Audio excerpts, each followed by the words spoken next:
And for the NSE index, we saw that up just about 0.1% in yesterday's trading. And for the Naira, though, we saw the Naira slightly weak at about 158 Naira to the US dollar. We'll talk more about the Naira as we cross now to Stanbic IBTC, where Dare Otitoju, an FX trader with Global Markets, is standing by for a discussion. Dare, thank you for joining us. Maybe we should start with the Naira. The Naira weaker yesterday at 158. Your thoughts on where the Naira is headed?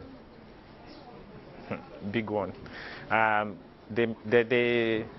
kind of supply that we have seen in the market in the last few months is gradually reducing, and the impact is definitely felt in the interbank market, especially.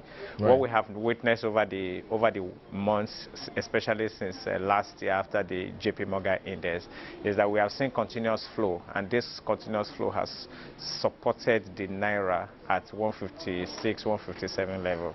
But as the investors start reducing the amount of flows that comes into the market, then the impact is now getting to the exchange.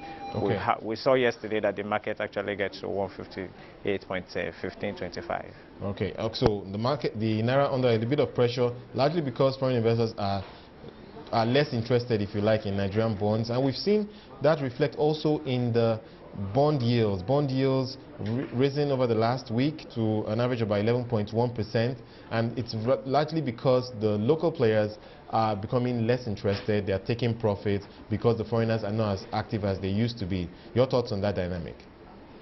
Yeah, for the local banks, most of them are actually long bonds, so they were carrying 10 years, 7 years, and 5 years bonds in their books with the hope that the foreign investors are probably going to be coming to buy.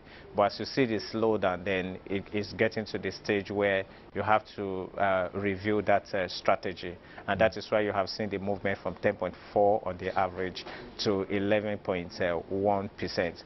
Notwithstanding the fact that there is so much liquidity in the system, the bond yield is gradually getting corrected. That liquidity is going to be a big topic at next week's MPC, and I want to get your thoughts on the possibility that we may even see tightening, because I think a lot of people are expecting, because inflation has come down, that we would see some loosening of monetary policy. But with the liquidity where it is, given all the maturities we've seen in the bond market, and of course even in the T-bill, OMO T-bill market, there is a possibility that we may see tightening as opposed to an expansion of monetary policy. Do you share that thought as well? It's an option that can come up, especially at the MPC. Remember that MPC is not only tackling inflation; they also have exchange also to tackle. Comparing the exchange, especially in the interbank market, between the last MPC and the current MPC, then probably they will have seen about 2 Naira depreciation. So that is enough for them to probably say, okay, what can we do in terms of the option of tightening? But looking at the MPC and the kind of view that they have taken in the last MPC meetings, they might probably just maintain them. But if there's going to be any tightening at all, then that should be happening at the cash reserve ratio.